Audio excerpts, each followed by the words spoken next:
This podcast is brought to you by Most Valuable Podcasts, leading the league in podcasting entertainment.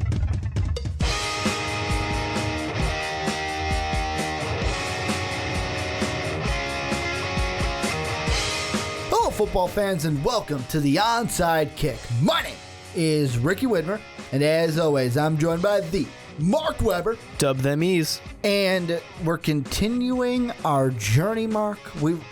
We're getting to the end. Our journey across the NFL. We're only down to 3 divisions. Well, 2 after this week. Yeah. This is the last West we have to do, and then we got to fly all the way back out to the East Coast. Well, I mean, we started in the Midwest. We didn't do this on, if we were flying in a plane, didn't care about gas. No. Midwest, South, West, East. We could have just went right across the United States, but that would have been too easy. If you guys want to check out any of our other previews, they are in the Onside Kick playlist. Like we said, we're continuing. We're finishing up the West. We got the NFC West for you guys today. And a little bit of how this works in case you're new, how we kind of structure the preview podcast is the first half of the podcast, we're going to look at the bottom feeders, the 49ers and the Los Angeles Rams. Then in the second half, we're going to take a look at the Seattle Seahawks and the Arizona Cardinals. And then in our third and final part of the podcast, we are going to make our predictions for who we think could win the division, how many playoff teams we'll have, and all that fun stuff. But let's start with the bottom feeder and the true bottom feeder, Mark, because this is a team where I pissed off their fans last year. And I said it in my preview. I completely pissed off Niner Nation by saying they'd only win 1 game. And I mean, now they have Chip Kelly, so really they lose all the games, right? They should. They lose all of them. They probably should. It's a team with a lot of question marks. For example, Blaine Gabbert. Is he a real quarterback? Does he know how to throw a football? Colin Kaepernick. Is he going to start? Is he back? What's going on there? Because obviously Colin Kaepernick is the guy you want throwing the ball when you got Chip Kelly as your coach. But all things are looking like it's Blaine Gabbert for some reason. It could be. And before we get into that, I just want to look through who they gained, who they lost. Free agency, Reggie Bush ain't there in the backfield. Anquan Bolden's not there on the outside. Also, Alex Boone, the guard, no longer there. He's in Minnesota. Your biggest additions, you've got Zane Beadles coming in from Jacksonville and Thad Lewis. Now, maybe he could be the starter, Thad. But then in the draft, they bring in DeForest Buckner. They trade up to get Joshua Garnett. And then with their abundance of draft picks, they pick up another quarterback in Jeff Driscoll. But with the 49ers, I mean, we could question what Chip Kelly is going to do, but I think the first decision he has to make this training camp this offseason is who's going to be your starter? Yeah. I mean, that's the most important question in the NFL, really. Because as we all know, it's a passing league. And last year, you had a really bad passing attack. You could barely get 200 yards a game. And even worse, your team could not score points. You were literally the worst team in the NFL at scoring points. You could barely score 2 touchdowns a game. This is sad. It's pathetic. Your team is sad. You should feel bad about it. And I'm going to read you a little excerpt. This is from the John Clayton at ESPN, or Tarzan, you could call him, because that's Tarzan's real name. There, you learned something new today. But here's what his crystal ball said about the 49ers. Blaine Gabbert will begin 2016 as the starter. Kaepernick will get some starts. 49ers will be bad, and we'll have a high draft pick in 2017. Clemson quarterback Deshaun Watson could be their future signal caller or their franchise signal caller. And it would make sense for a guy like Chip Kelly. It'd make perfect sense. This season, I mean, and for the Niners, I would not be, if I was a Niner fan, I wouldn't be mad if this was a throwaway season. Because if you can go ahead and get a quarterback like Deshaun Watson, who could probably work with Chip Kelly, I know what you're saying. Well, Ricky, you're basically telling the team to tank. Really, it's not that bad of an option because you're not going to beat the Cardinals. You're not going to compete with the Seahawks. Can you compete with the Rams? Maybe. But they have Todd Gurley, and people think Jared Goff is going to be the next big thing. Yeah, people are really expecting that one to just kind of come out of nowhere. because a lot of these rookies in the past few years have done that fairly successfully. But just before that, we had a wave of rookie quarterbacks that all failed miserably.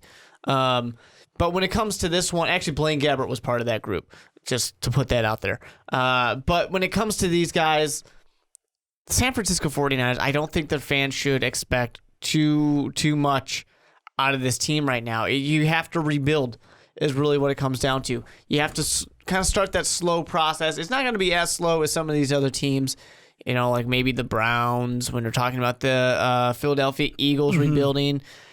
It's not going to be as slow as some of these other ones, but it's going to be a pretty painful climb, I think, for these 49ers fans. Well, the biggest thing is, what is Chip Kelly? What is his identity for this Niners team? And to me, the biggest thing that he's going to have to put his fingerprints on is this defense. Because do they have guys who can play? Yeah, they've got Gerald Hodges in the linebacking core. They've got Eric Armstead, who they drafted last year. They've got DeForest Buckner, who they drafted this year. This is something that when I saw that pick of DeForest Buckner, not only did I say, well, it makes sense that Chip Kelly would go ahead and grab another Oregon player, but it makes sense because those are the guys who are going to fit the type of defense that he wants to run. Because the thing about Oregon, don't matter who the head coach is, they're running the same system each and every year. And Chip Kelly basically brought that to the NFL. So that kind of can show you right there, okay, this type of player is the kind of player we can expect to fit, hopefully, into Chip Kelly's defense. And on the offensive side, I know the quarterback is a big question mark, but my biggest player who needs to step up, not named Blaine Gabbert or Colin Kaepernick, is Torrey Smith. Because Anquan Bolden is not the main guy anymore. He's a free agent right now, has yet to sign with a team. And last year, what was it? Torrey Smith, I know he hasn't had an 1,000-yard season since 2 years ago, but he only had 663 yards last season.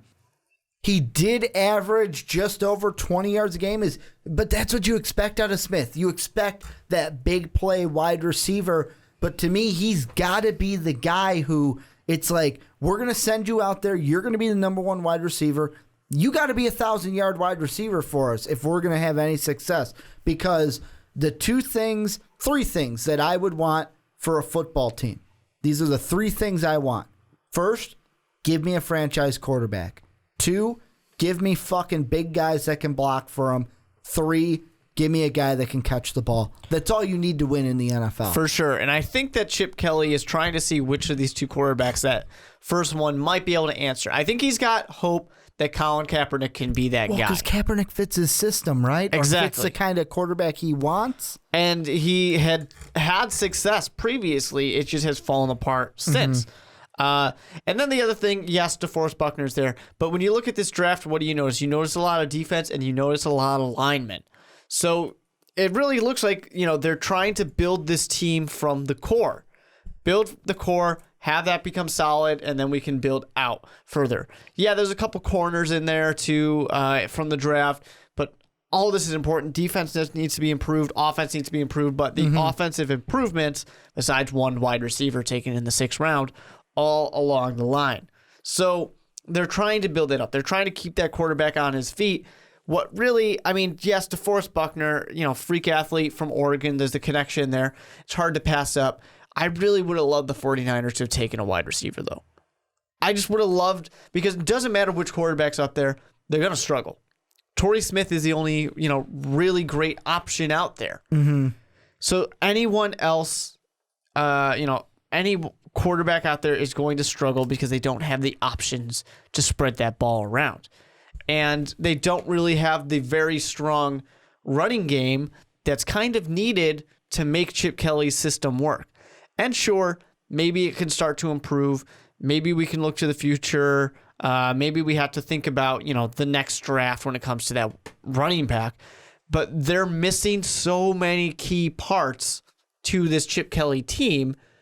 The thing that worries me the most And I know that Chip Kelly had his hand involved in too much over in Philadelphia, but you just saw, the players just turn on him really quickly. He doesn't have the personnel control over here in San Francisco, but I would still be worried about how are these players going to react to Chip Kelly when things don't go well. Because in Philadelphia, everything was great when they were winning. As soon as they start losing games, that's when everything started to go downhill. When they were not going to make the playoffs, when they were not a very good team, everybody in that locker room turned on him really quickly. San Francisco's already in the situation where they're not good. Mm-hmm. So how's that going to play out later on? Well, and right now this is looking at ourlads.com, which it's a great website. I love them. They've got up-to-date depth charts for college and NFL, and their latest updated depth chart for the 49ers, here's the wide receivers we got. Your starting wide receivers, Torrey Smith and Bruce Ellington. Behind them, Eric Rodgers and Quentin Patton. Then you got DeAndrew White and Aaron Burbridge, and then Jerome Smith and Drez Anderson, and then the rest of them, because there's a ton of them. None of those names besides Torrey Smith really do anything for me. Not even their number 2 of Bruce Ellington does anything for me. Doesn't do anything. And it's like, that's why I agree with you. That's why maybe in the draft they should have fucking went with the wide receiver. Yeah. They should have taken one. It would have been nice. It would have been helpful. I mean, they were in a position at number 7 where they could literally have taken any position, and it would have been a good pick. They maybe not the DeForest Buckner. Like, maybe not drafting a wide receiver over DeForest Buckner, because I think that's just too good to be true for Chip Kelly. Like, he is sitting there just foaming at the mouth. Like, great, I just got the guy that I want, kind of a deal. But you could have definitely gotten a wide receiver in the later rounds. For sure. And something to think about with, of course, San Francisco too, they made 2 picks in the first round. So it's not like they didn't, find their way in another position. But they only traded up because they were looking at Joshua Garnett. Yeah, they were. But they had a lot, they showed that they had a lot of flexibility in what they were doing, which can be rare with a team that is rebuilding so much. So if they had one of those guys that they liked, no reason why they couldn't have done what they needed to do to go get them.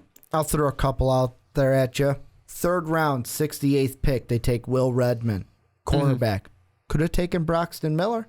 Braxton Miller went 85th. Then in the 4th round, they get one. They could have went with Tajay Sharp out of UMass. They could have went with him a few times. And then if we keep going, they could have went with even, there was the guy that the Vikings took, the Moritz Boehringer. They could have even taken him with their 5th round pick. There was Jakeem Grant that they could have taken. They did take Aaron Burbridge later, but really it's like, I'm not too high on Burbridge. The guy that I was really hoping that they would take was Fon Cooper, the guy out of South Carolina. But this is a team that is going to, I don't know what we're going to expect from them in year 1 of Chip Kelly. The only good thing is maybe they can just not have pressure because the expectations aren't going to be high. Kelly's coming in from a disastrous situation in Philly. The Cardinals have a stranglehold on the defense. The Seahawks are still very good. And this team can just kind of improve without having pressures to win a division or go to a Super Bowl this year and go to Super Bowl league. There's no pressure on this team, that's for sure.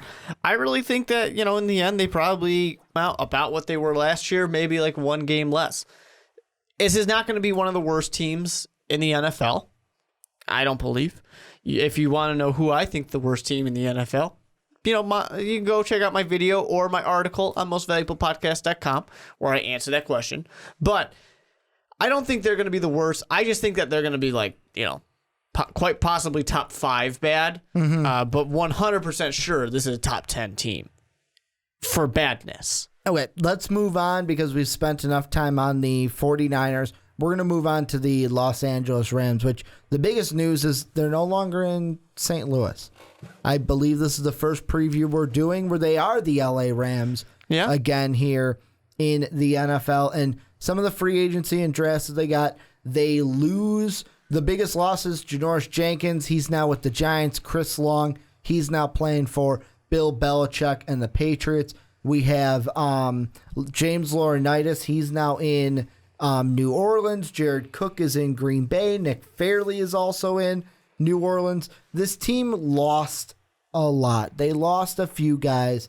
They bring in, though, Quentin Coples. That's it. Him and Courtney Senshaba. I hope I said that name right. Cornerback coming in from Tennessee. That's all they grabbed in free agency. But in the draft, they trade basically the farm, you could say, for Jared Goff, and this is it. They actually took the guy I wanted the Niners to take in Pharaoh Cooper, but this is like, you got to hit on Jared Goff. If Jared Goff is a bust, worst trade ever. Yeah, for sure. To only possibly get beat by if Carson Wentz was a bust, because that trade actually somehow seems a little worse when you look at it on paper. This was they did what they had to do in the draft. They did what they felt that they had to do. They thought they had to get a quarterback because they traded with they traded for Nick Foles from Philadelphia, got rid of Sam Bradford. That was seen as an up. That was good. Nick Foles failed miserably. All right, we made a mistake. Now he's at the very, very, very bottom of the depth chart. He could probably, honestly, I think Nick Foles might get himself cut before the season. I don't know if he's going to still be on this roster, but Case Keenum is looking like the starter. You can't have that. You can't have that happen. They did what they had to do to get a quarterback. Now, they did that because they had the worst passing attack in the league last year. They had a great run game. Todd Gurley is fantastic. He is such a great cornerstone to build on. So they don't really need somebody to be amazing. They need your Teddy Bridgewater. That's what they need. A guy who can be the I don't make mistakes next to Adrian Peterson. In this case, Todd Gurley. Or a Trent Dilfer. Yeah, that would be great. When Trent Dilfer went to the Super Bowl, well, he did have one of the best defenses in NFL history. Certainly helps, and the Rams are quite a ways away from having the best defense. At a fairly mediocre defense. Now, I think that the biggest question that any Rams fan is wondering is, when do we get to see the kid play? When is Jared Goff going to be in there? And I think it's going to be sooner rather than later. Oh, it's going to be, because there's when we think of quarterbacks sitting, we think of Aaron Rodgers. Aaron Rodgers had a pretty damn good reason to sit, and his name was Brett Favre. Yeah, Case Keenum is not a good reason to sit. Wait, I didn't say that right. Hall of Famer, NFL legend, Brett Favre. Case Keenum is not that. No, not at all. It's still shocking to me that Case Keenum is really in the conversation. Over Nick Foles. Yeah, well, Nick Foles failed. They're done with that experiment. But some would say he's on par with Peyton would say Manning. he is as good as Peyton Manning. Because of the 7 touchdowns he threw in that one game. Exactly. Peyton Manning did it. What happened next? Well, Nick Foles did it too. And now both could be out of the NFL. So you really could call Peyton and Eli both equal Manning, and then Nick Foles, Nick equal Manning Foles, basically is what you could say. Nick Foles is better than Cooper Manning. Oh, yeah, for sure. Yeah, he's better than Cooper. Sorry, Cooper. He beat one Manning. That's important. Yeah. So, I mean, you look at the 49ers, the Rams and 49ers, that's a toss-up. But then you go against the Seahawks. Cardinals aren't too far away. The Bills are going to be there. Giants, Panther. I'm sorry, but Case Keenum is not making it this far, especially against good defenses like the Seahawks, the Cardinals. You got a Rex Ryan defense that you got to face. What if Jared Goff proves himself? Do you, as Jeff Fisher, go, fuck it, let's start him week 1? Yeah, because, the competition is Case Keenum. So if he does well in the preseason, throw him in there. Not because he needs to be in there, and you know me, Ricky, I do not advise that you just throw the rookie in. But Unless you drafted it's him. Andrew Luck. Yeah, you drafted him number 1 overall. You can't let him sit there for too long. And like I said, the alternative is Case Keenum. Unless you want a tank, do you want a tank? Throw Case Keenum in there. you'll be, you might not tank, but you're going to be like 6-win team with that. So if you want more draft picks, you want to do well, but it doesn't really matter if you have good draft picks because you suck because you gave them away. And this is a team where I'm leaning on the side of not starting him. And the reason why is look at your team. Just look at your team. Are you going to beat the Seahawks? No. Are you going to beat the Cardinals? Fuck no. Why rush him into a situation? Why not let him sit behind Case Keenum? I'm not saying the whole year, but just to start and learn the game. The game is quicker when you get to the NFL. Oh, for sure. Things change. The reads are different.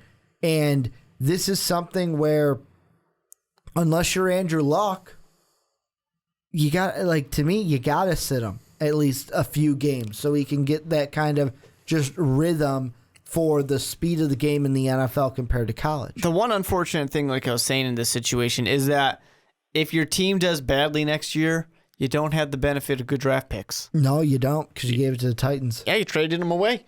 So that's quite unfortunate. And this team, they still got work to do.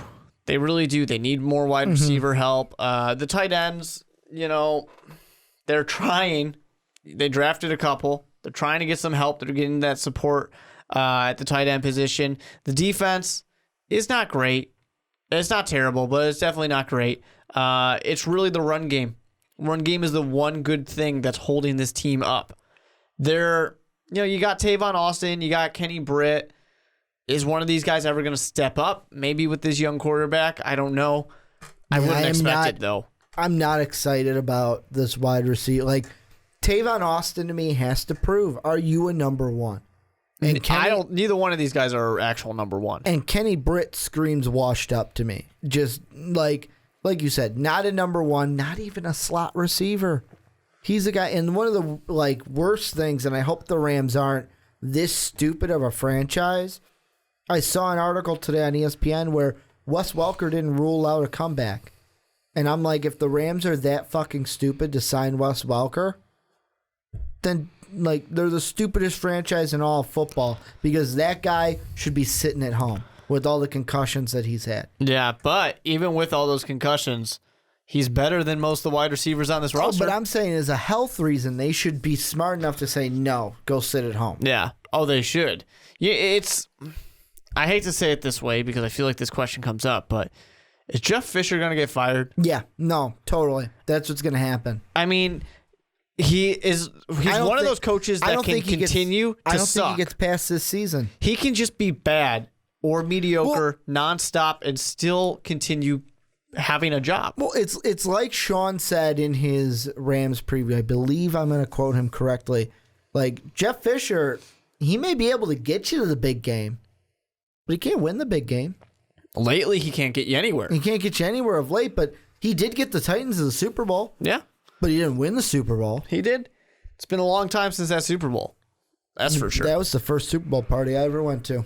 Oh, nice. That was the first one I had, and just seeing Dyson just reach out for it and just this close. Yeah. I wanted the Titans to win that one. I did. Well. I did. I wanted Jeffy to and you know hoist who? it. I just want to put 2 and 2 together. You know who you want to win this year? The Vikings. So they're probably going to lose too. We'll see when we get to the Kiss of Death episode. Yeah. The Kiss of Death edition. I just think the LA Rams, they're a team that is in yet another rebuilding, just like the San Francisco 49ers. They've got a quarterback. You're right. They shouldn't rush him in. I just feel like it's not like next year there's going to be that big of an increase in talent. But they've got to help. They've got the run game. They've got a quarterback. They need to continue building little pieces here and there. Unfortunately, they don't have the draft to do it, so they have to just be an attractive place to come or start making up those draft picks somewhere. Trade something to get some draft picks back.